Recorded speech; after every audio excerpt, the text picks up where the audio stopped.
Welcome to the Life with Joey Calvo Podcast. I am Joey Calvo. Please continue to help the victims of the California wildfires. Most of them do still need help rebuilding. So please reach out and do the best you can.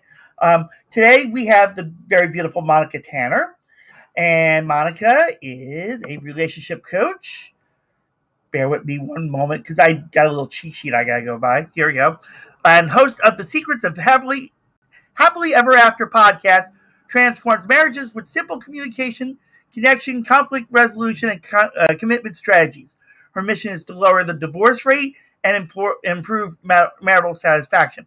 Through her engaging podcast, her new book, Bad Marriage Advice, vibrant social media community, and couples coaching practice, Monica's expert guidance has impacted thousands of couples by helping them ditch resentment and roommate syndrome and get back to living their happily ever after love story. Monica, welcome to the podcast. So happy to be here with you, Joey. Thank you. So what got you into wanting to be a relationship coach? Yeah, I think I've always been really interested in relationships. When I was growing up, I was kind of the little girl who loved fairy tales and romantic comedies and, always looking for that happy love story. And when I was 12, my parents announced that they were getting a divorce. And I remember thinking, what the heck? Like, no way. And so at that point, I just started looking around me at all the couples that in my family and my friends' parents, and nobody seemed really super happy together. And so I thought, I wonder why. And so I just kind of made it my mission for the rest of my life to figure out what makes marriages strong and lasting and passionate and fun. And that's mostly what I've done through my own 23 years of marriage, and then working with other couples and interviewing experts in couples. So that's kind of my mission, to figure out how to make happily ever after a real thing. Mm-hmm. Okay. So it started practically, when you were a child and you were, your parents were going through a divorce. And then, realizing that, hey, why is this happening? X, Y, and Z. And then you got to figure that out. And then now, you reached out to all these couples. If I would have known you back in 2008 when I was married, I probably would still be married right now. Now, but here's the one thing that really happened to me. Actually, it happened to most of my relationships I had. I wind up finding out that the significant other cheated on me. But when it wasn't that I didn't ask why. I never questioned myself on why this was happening. What are your thoughts about why like a significant other would like cheated to lead to one something like that? Yeah, I mean, cheating is pretty common, and we're seeing it in the media right now. It's like front and center with the whole Coldplay concert, fiasco. So people are very, interested in the whole phenomenon of cheating, and I think it's a common way to deal with perhaps not what's happening in your relationship, if that makes sense. It's easier to look outside of the relationship than to really dig into the relationship and try and figure out what's going wrong. Okay. And so for a lot of couples, in fact, the research is now showing that 75% of couples actually do overcome infidelity within their relationship or cheating. And they continue on to have a better relationship because of it. So I'm definitely not promoting that you should do that. Right. But sometimes it is the catalyst, or maybe the canary in the coal mine, letting you know that there is a problem in the relationship. I'd rather couples just address the problem directly rather than blowing up their marriage in order to face the problem. Yeah. Yeah. But yeah, I mean, usually there's something that is missing in the primary relationship that one or both spouses look outside of. Okay. Yeah, because like I said, in reference to, and I'm using me as an example for it because, of course, it happened like so many times. I mean, I never got the real answer to why it happened with me, except for when I was married, and I didn't see the sign back then. Even um, before my now ex-wife was with me, she actually cheated on someone with me. So this was a pattern with her. Um, and I didn't, I would never. I thought I would end it, thinking, I would be the one. But at the same time, um, in those that you counseled, here's another little portion to my mystery, quote unquote. How can you tell if in the relationship itself it's controlled? In What's other words, what I mean by controlled is my ex-wife would practically, literally, would tell me what's yours is mine and what's mine is mine in reference to it. mm-hmm.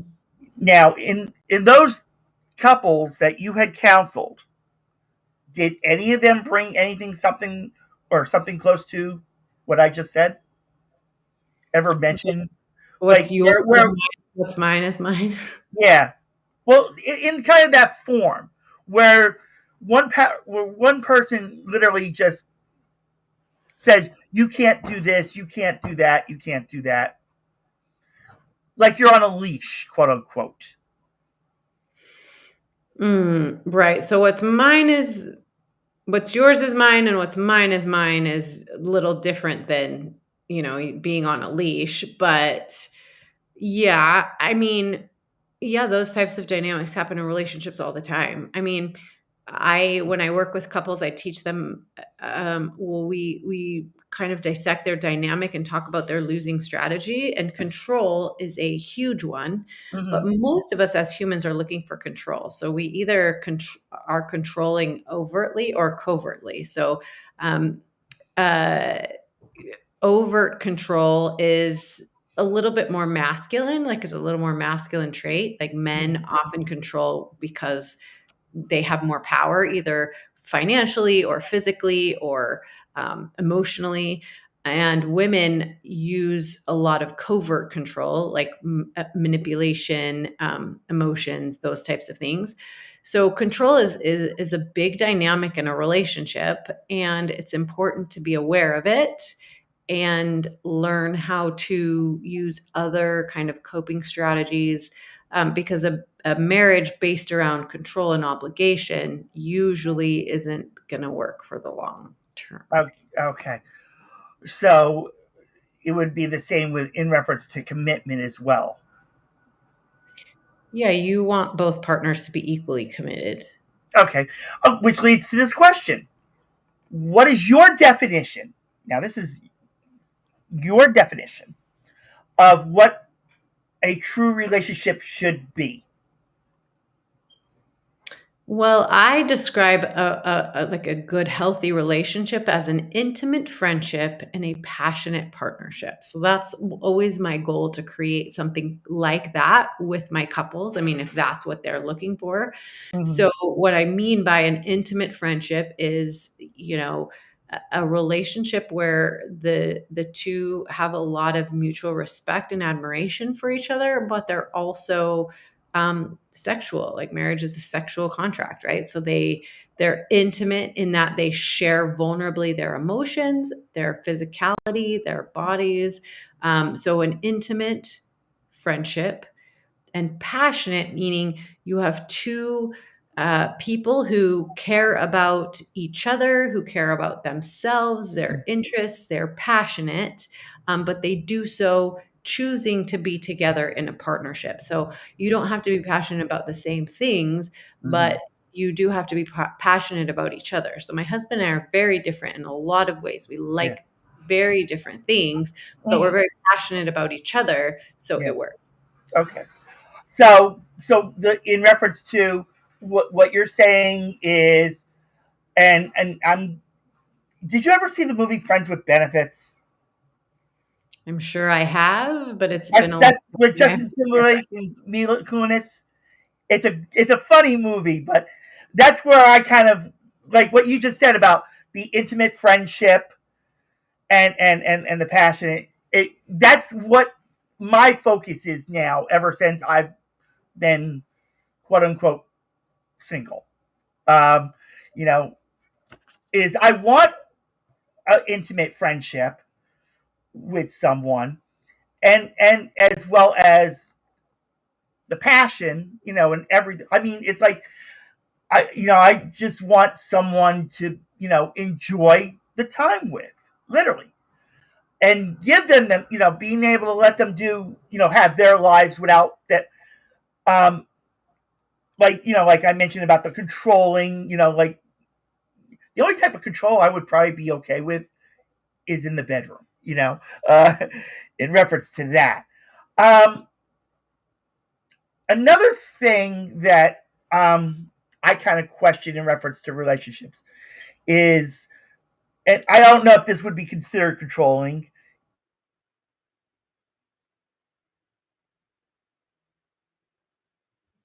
You glitched out, Joey. Overwhelming. Like you're feeling like, oop, we lost you for a second.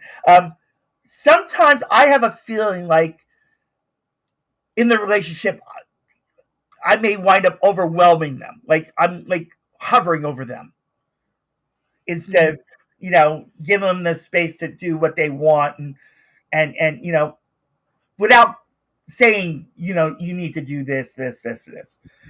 Would that would that be considered controlling? And if so, how can someone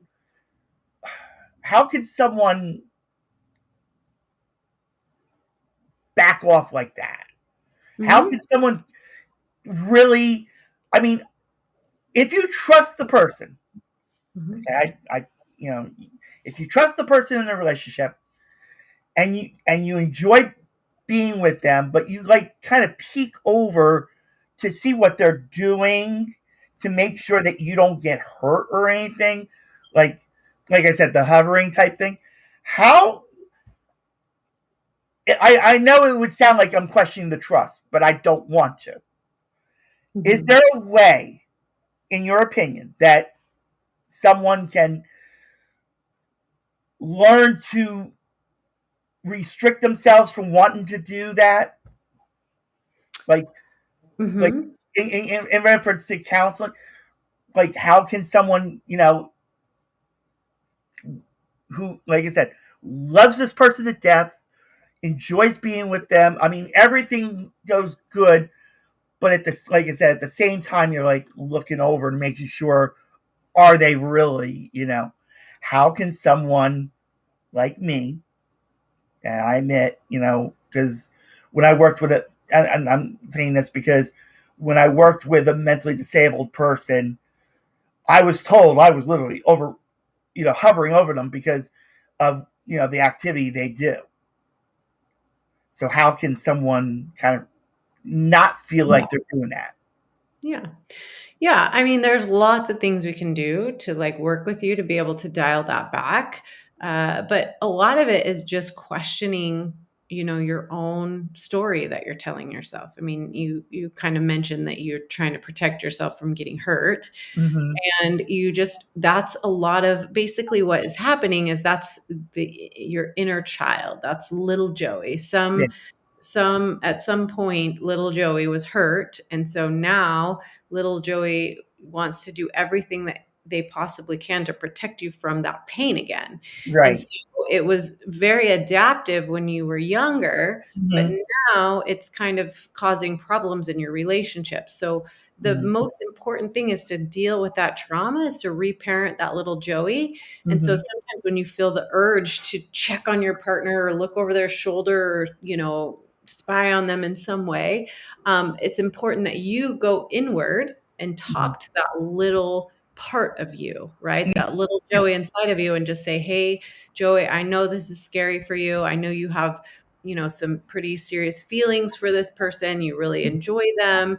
And you're worried that they might hurt you. But big Joey, with a lot of experience, it can handle this. And so you just settle down, and if we get hurt, we will handle that just like we've handled it every other time. We'll be okay. So just settle down and let me handle this, right? And then we teach you some skills to just kind of like, I feel uneasy, like she might be doing something shady, like she might cheat on me again. And then you have to ask yourself, is that true? Do I have basis for that?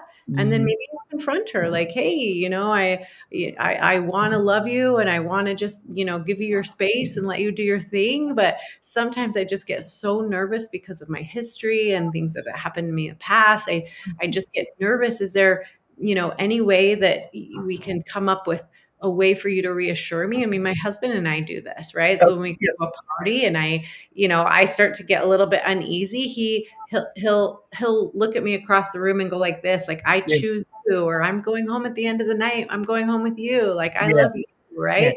And so we have little assurances that he can give me if I feel uneasy or something like that. So, you have to deal with it within yourself first, but then you can ask for support from your partner as well. Like, hey, sometimes I just get so anxious, like you're going to hurt me. And then have them say, you know what, Joey, no, I love you so much. I would never do that. And, because like I was diagnosed with anxiety and depression in 2009. So that's kind of like you said, the anxiety, and I mean, you think everything works out the best way, and then all of a sudden, you have people telling you, oh, by the way, so-and-so was out with so-and-so.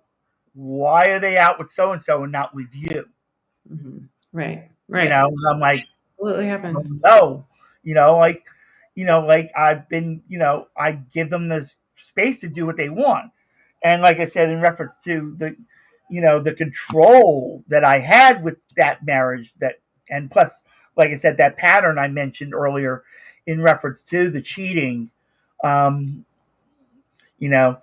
so you believe it's something within my past that I have to confront to make a future work. Yeah. Okay. Absolutely. Okay. So let's talk about your podcast now. So explain about your podcast. My podcast is called Secrets of Happily Ever After, and I started it 7 years ago, just to learn the secrets of success, really, and how successful people operate and successful relationships. And it's just kind of evolved over time. I talked a lot to entrepreneurial couples, and then I realized that the things that I was talking to really relate to all couples. And so, it just kind of became the Secrets of Happily Ever After. I do a lot of solo episodes, which is just things that I'm talking about in coaching with my clients or thoughts that I've had. I talk about my book a lot. And then I also do interviews with other experts who specialize in kind of different things that I think are, important and relevant to marriage. Okay. And let's talk about the book. Explain about the book, please. Yeah. So, about not even a year ago, my oldest son decided he wanted to get married, and he is very young. He's 21, and so was his bride. And, they came to us and said, I've met the one and I'm ready to get married. And I just kind of went, oh my gosh, I have so much to kind of teach you and warn you about and all the things. And so I sat down to write him a letter, and that letter turned into a book. And that book contains 15 pieces of marriage advice that I have seen or experienced not to be good advice. And so it's called Bad Marriage Advice: Debunking Myths That Will Make You Miserable and What to Do Instead. Okay. Give an example of one of those. One or Yeah. two. One or two. We'll go one or two. Yeah. So there's so many. One is that happy couples never fight, which is super false. Happy couples do fight. In fact, I worry more about couples that don't ever fight, because it means that one or both of them have withdrawn and they don't care enough, or they're not showing up. So they're being controlled or manipulated, or made to feel like they should stay small or silent. or So or the controlled. yes, controls, Yeah. right. Okay. Right. Okay. So happy couples do fight. It's can they repair, which is most important. And so it's how and when they repair, which is way more important than whether or not they fight. Okay. And so you would consider that like the number one piece of Definitely advice you would give? There's No. so many. No, there's so many, but that's just one that I think is a Well, big compliment. give another, please. Give your what you think the top three really are. Oh, it's hard to pick. It's like asking me to pick a favorite child. I think the idea that Well, if it came down to that, yeah. I mean, I think some of the most common ones are happy wife, happy life is a big, big no-no. Okay. I mean, having a relationship where one person's happiness is valued over the other is never going to work. Okay. Well. I think divorce is not an option is a big fat myth that causes a lot of problems for people. Okay. So, okay. So where can and I thank you very much also for your expertise in reference to the scenario I gave you as well. And I do apologize that I had to throw that because it is something I need to know. I want to learn because, like I said, in every relationship I've had, that has happened. And I want to be able to, and I'm saying if, because I'm like 54 now, and, I don't know, I can't say I don't know how much more time I have, but in reference to it, when I do go into that next relationship, I want to make sure I'm taking the right approach. So I thank you for your advice on that. I will try to learn how to, I can't say beat little Joey to a pulp on it, but you don't want to beat, you want to love up on little Joey. Yeah, well, I was being sarcastic when I said that, but yes, but being able to improve because I have started to take a new journey into myself that where I'm looking at everything, not just like what you just said. Now I know I have another part of the journey that I have to look into. And I thank you for that advice. But I've also started going to church again. I started doing things that I should, show that if I want to have a relationship with someone, hey, this is what I do. This is what this is who I am. Being transparent. Do you think that's the best advice of like in reference to when meeting someone and thinking they are the one, or in my case thinking God left the door open to this person that I've gotten to know, and saying questioning, is this really the one, even though there have been some times I want to walk away because I feel like I'm not, because of, like you said, in reference to my past when little Joey was like picked on and put down and I can't, how can I, well, we can't say tortured, but emotionally and mentally. Yes. So that's so do you think in your opinion, the next relationship be transparent and be, in reference to that? Like, I know I asked you what the best relationship is. Yeah, I think that you need to do some work first on Right. yourself and Okay. reparenting and loving that younger version of yourself. So what we say is so that you're not foisting your little child onto your partner, right? So that's what happens a lot is people don't know they're doing this, but what they're doing is they're taking the younger version of themselves and throwing it to their partner and saying, take care of this little kid, right? Yeah. And we want a partner to come in and heal us and have all the answers and know everything that we need to make us happy and all the things. I mean, that's the fairy tale. And so the best thing that we can do is to heal ourselves, to become very acquainted with those parts of ourselves and heal that part of ourselves. And then, be super honest. Just say, hey, in my past relationships, a lot of the time I've been cheated on, I've been hurt, I've given my heart, and the love that I have to give isn't returned. And so it's very hard for me to open up and to trust and to, give myself over to somebody. It's a hard, tender spot for me to be in. And so sometimes I might need some reassurance from you and see how they handle that. But communication is key. Mm-hmm. Okay. And folks, just to let you know, and I'm going to show this to Monica right now. I actually took notes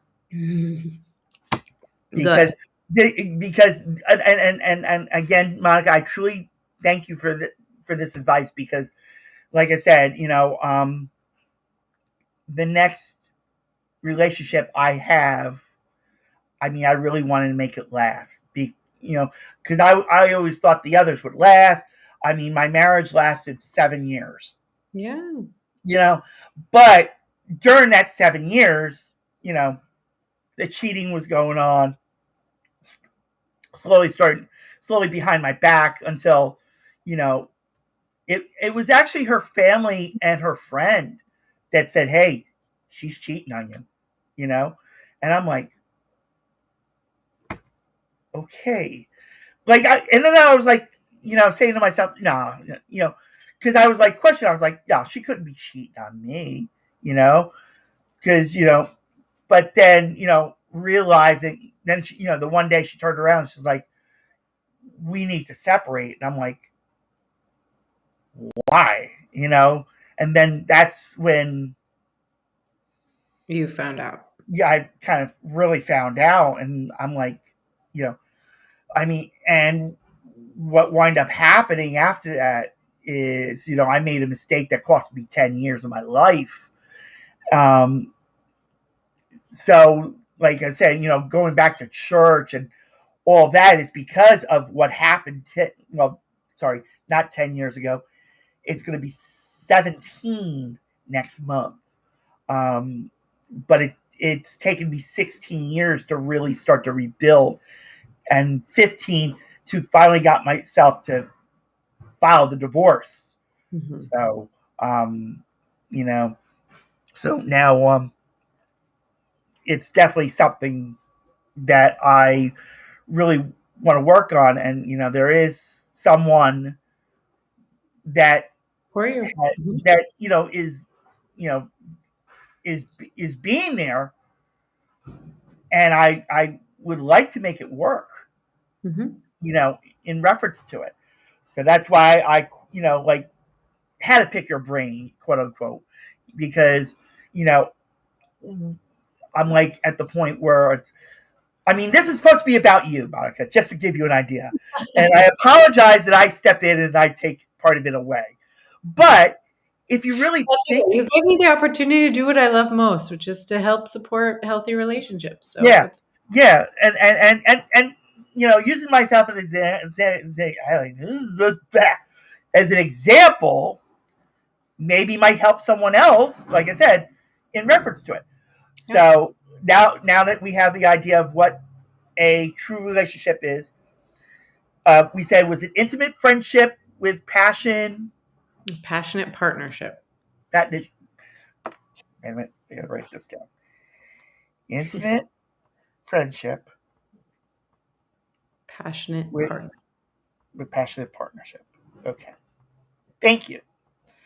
Now, and we talked about the podcast. We talked about the book, the expertise in action, and the book. What's next for Monica?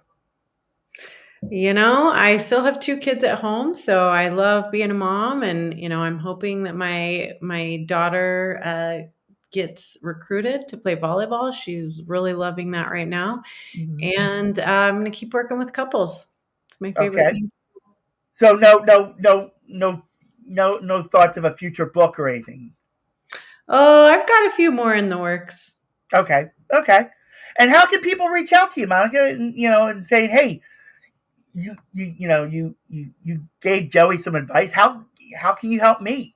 Yeah. You can learn all the things, how to work with me, and get all my free resources at monicatanner.com. So my website is my name, monicatanner.com. And then you can find out about the book at badmarriageadvice.com. Okay. All right. So definitely go to monicatanner.com and also badmarriageadvice.com.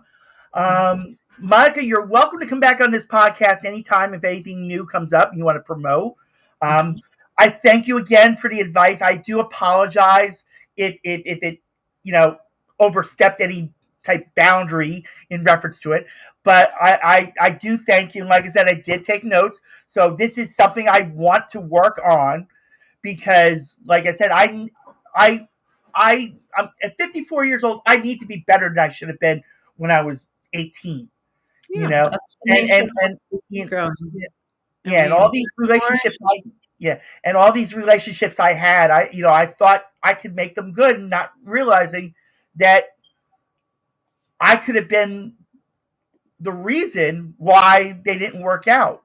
Like what type, like the way the direction I made it go, I mean, like I said, in reference to the transparency, give them that space to let them do what they want, but at the same time, please include me, in it. That's kind of what I looked for, was wanting to be the acceptance and the feeling loved. To find out that I really wasn't loved at all. I was just that person that was like, okay, you're the next person that's gonna just stand there until I find the next person. You're just gonna be that Mr. I'll do, instead of the Mr. I'm yours, kind of, So Monica, thank you so much for coming on the podcast. It was a wonderful chat, and I again thank you for the advice. Definitely go to monicatanner.com, check her out. Get every resource possible. Reach out to her if you feel that you need assistance in bettering your relationships, because it's always good to go on a healthy relationship than be poisoned and feeling that poison to the day you die, So, Monica, again, thank you so much. You're, like I said, one more time, you're welcome to come on anytime, and definitely check her out. Thank you, everyone, for watching the Life with Joey Calvo podcast. I'm Joey Calvo. God bless you all.